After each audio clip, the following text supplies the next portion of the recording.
Now here's our false doom. He then gets beheaded. Pretty brutal decapitation. Here's where all the priests flee as they watch their leader beheaded. Now, funny enough, in the Conan comics, Falsadome didn't really have a human. He wasn't really a snake. He was actually a guy who looked like a giant skull. He was actually a guy. Okay, in the original Conan stories by Robert Howard, Falsadome's appearance was way different. And in fact, he actually looked like he was actually a guy with he actually had more of a skull. He actually had a skull-like face. Looking, basically, it looked like he kind of prototype inspiration for Skeletor and He-Man. That's why he looked more like compared to what the films portrayed him as.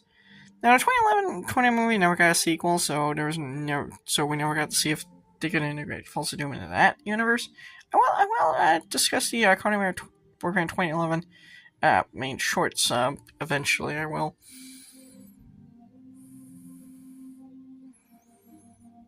These are the 40 candles out for Falsadome. And here's where Falsadome's followers abandon, as they all leave behind, knowing that he is now defeated. And Conan, he basically has a prophecy that Conan will become king of Aquilonia, and as everyone knows, Conan, he becomes king of Aquilonia.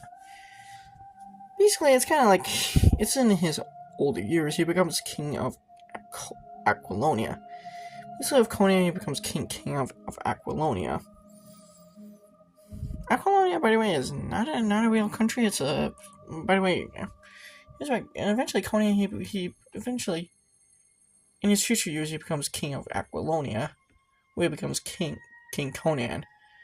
There's a lot of King Conan comics and book novels out there, so there was actually going to be a 30 years epilogue sequel to Conan the Barbarian called Legend of Conan, as everyone knows. Now, that one was actually supposed to come out a couple of years ago. He was pitched more than a decade ago, after a 2011 Conan reboot flopped, so it was pitched as a way to kind of reboot, to bring the franchise back to its roots, for Arnold Schwarzenegger to return as an old man Conan. However, it never happened due to kind of bunch of complications.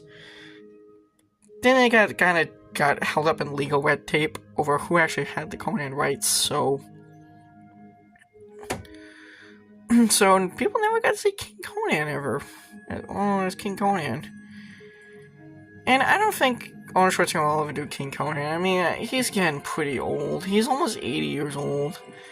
He could try, but I just don't see it.